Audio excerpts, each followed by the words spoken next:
I know you all have heard the phrase, everybody makes mistakes countless times in your life, and maybe even said it to console someone and encourage them to not dwell on a misstep. Sometimes when you aren't listening to those inner voices and the knowing of your own purpose, you can get off track. And even when I know how to listen, sometimes if I don't listen, I get off track really quickly.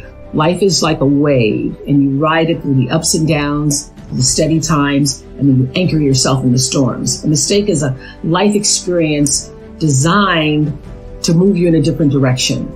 And a mistake might be more important to your supreme destiny than even a triumph. Know that your life is way bigger than any one experience. So when those mistakes happen, you use them to guide you to the next right move. Learn from it. Ask, what is this here to teach me? And then let it go. Life will give you whatever experience is most helpful for the evolution of your consciousness. And how do you know this is the experience you need? Because this is the experience you are having at this moment. 2020 Vision Tour. I met this reporter in Miami. We took some photos together and she said to me, Oprah, next time you see me, I'm going to be so much skinnier. And I replied, well, the next time I see you, hopefully you're going to be as healthy as you can be in that moment. Because right now, this is as healthy as you can be in this moment. And the next time you'll be as healthy as you can be in that moment. I told her to be kind to herself. And she looked at me and said, how do I do that? Well, it starts with loving right now who you are, all yourself, your flaws. Take a moment to look at what is really running through your mind about yourself that may be holding you back. The energy of the universe responds to positivity.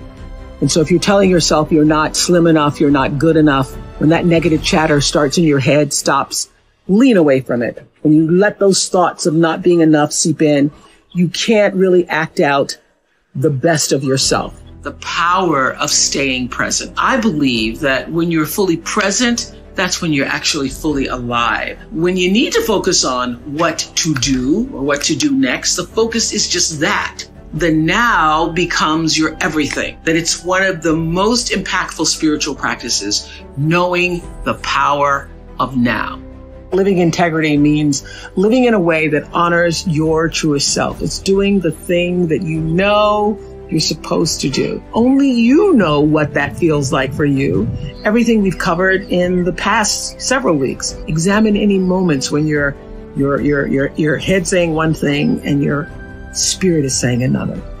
Letting go of energy that's clouding your vision and holding you back. The energy that you put into constantly rewinding to the resentment only keeps you stuck. You gotta press stop and reject the urge to keep replaying so that you can then fast forward into the now for yourself. Expecting people to do what you would do in a situation only leads to your disappointment. When I think of home, I think of a place where there's love overflowing. To channel your inner Dorothy and think about where you feel most at home practicing gratitude. It is my single most important life practice, I have to say. Focusing on what you're grateful for increases positive vibrations and feelings of joy. I'm never closed to new ideas, producing new television dramas for OWN, traveling, speaking once COVID loosens its noose. Age is whatever number you choose to feel.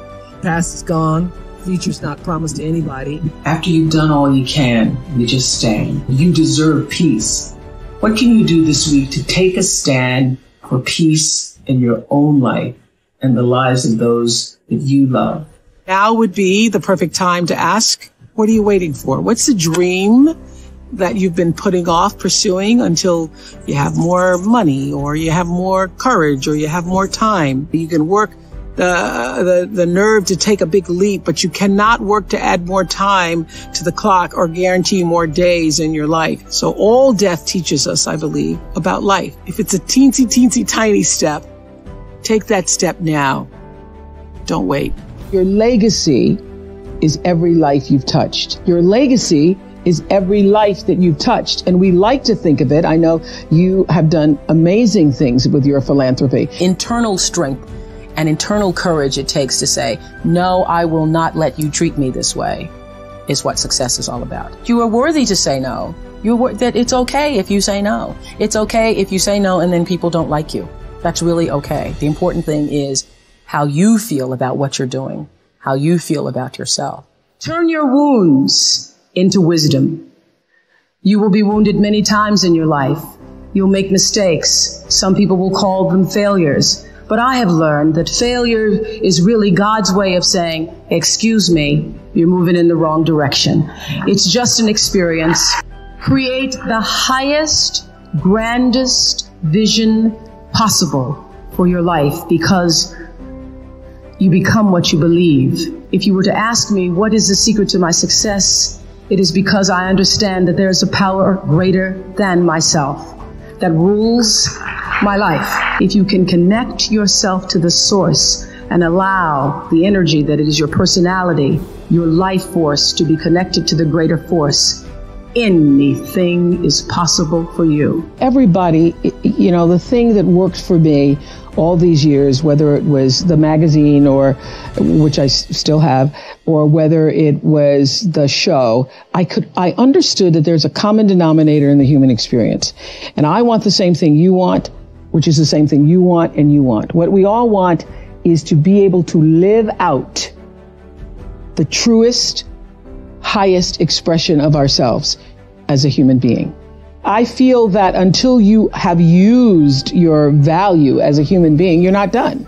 We have to make the choice every single day to channel our own inner Jacindas, to exemplify the truth and the respect and the grace that we actually wish for the world. We need to tell it, as we're doing at this conference. We need to write it. We need to sing it. We need to proclaim it. We need to be it. We need to be the truth. We have to be the respect. We have to be the fierceness, the love that we want to see. And when we do that, mark my words, a change is already coming. Everything you try to do is already done. So when I figured that out, what I'm putting out is what's coming back. Let me get real clear about what it is I'm putting out. Before you even think about a thing, you have an intention for the thing. And that the intention is going to determine the outcome. The intention with which you give, the intention with which you serve determines the outcome. So when I figured that out, I went, whoa! I changed everything I did on my show. I called in the producers and I said, from this day forward, I will no longer be speaking to the KKK. I started feeling like, I think everybody knows, I've moved my whole life on instinct. I feel like now it's time to let the show go. I feel like it's time to move on because I've grown as much as I can grow. When I've grown as much as I can grow in a space, that's my instinct to move. I teach them that there is no life without cultivating a spiritual life, because you are first and foremost a spiritual being having a human experience. And if you lose sight of that, it's easy to get lost in the world, and no one can save a world that they're lost in when they've lost sight of their own North Star. It is your job to make yourself whole. Not perfect, but whole.